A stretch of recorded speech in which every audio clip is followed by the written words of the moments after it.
wenzige mwana wo mwagalanga nange mukago wange kiwulire buli mwana wo obutesiga buli mwana wo obeera mulogo munnange olyeyo ndigenda ne mukago wange nzomwoyo nange ndabirawo abaaba mwana wazigange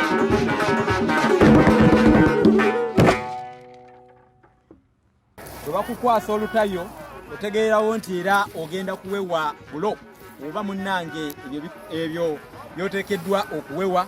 Kale nno tolinda mufunza kubaaluuka, otandikirawo mu ngeri eyo ate n'obaako ne kyeweekolerawo, kubanga munnange ennindiriza baajogerako nti yameza semitego, ate ennaku ennindize ze zitaama envu.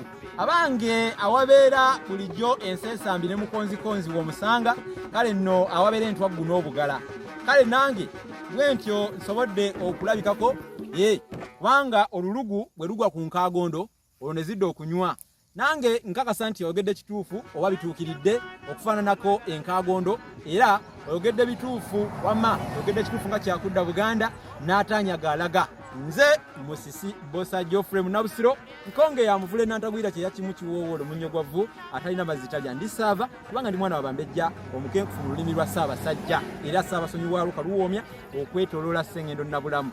Nsinziira ku lulasangeyo okwo okubaweereza emisomo yonna gye musinziira abali emitala w'amayanja eyebusukka mizibo. Munnange manyi nti ebintu bino mwe mubisuwa, ffe tuli Buganda ate mwe muli eyo, naye ebintu bino temubifuna ate abaana bemuzaalidde twagala babitegeere kyetuva tubibateera ku ntambi. Abange bannange muve mu kulya nga Katonda ali mu kujjula tukwatire wamu tuze obuwangwa bwaffe nga tubiteeka ku ntambi bye tusobola okuteekako abantu abali eweeru nabo basobole okubimanya, kubanga ali mu bwato yadduukirira banne amayengo tegasaanyaawo. N'olwekyo mbagamba nnyini mulimu takeera kwota muliro, era gwe batuma okuwera engalabi tasooka kuzina n'alyoka awera engalabi ziba zimulemye, kubanga era n'anaazina takumba. Ngenda kwogera olugero olugamba nti bwakedde empulira bamufumitira mu buliri. Bwakedde empulira tulimanyi lyeriggwa lino, eriggwa lya omuti omukindukindu. Guno omuti mukindukindu lwakuba kati guno gukyali muto, naye era bwakedde empulira ndoze mumulabaawo amaggwa mugalaba. Kino kimuli kya mukindukindu bimulisa mangu mwana wattu. Ebiti bino jjukira nabasomesako mu ssomo erimu ne mbagamba nti kwe kuva obukoma obuteekebwa ku kabuyonjo z'Abaganda ez'ennono, naye nga kuliko ate amaggwa amawanvu.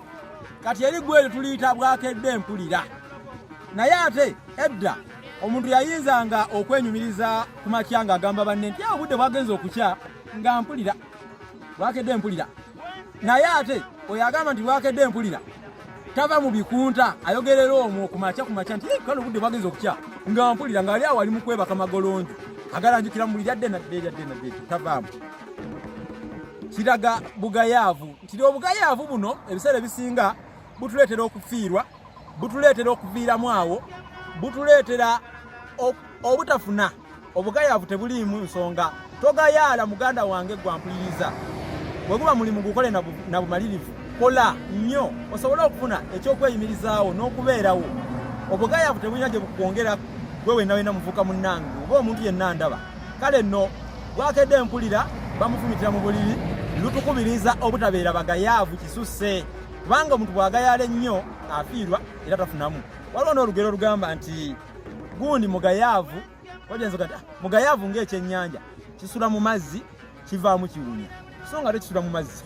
Kale nno nsomesezza ku bugayaavu olwaleero ne bwakedde empulira. Olugero olwo mulabye akakwata akali awo, kankomeko awo kubanga munnange okwogera ennyo si kulya bwami, singa eŋŋaŋa ye kabaka w'ennyonyi. Nsiibudde. Wenzige mwana wo mwagalanga nange mukago wange kiwulire buli mwana wo obutesiga buli mwana wo obeera mulogo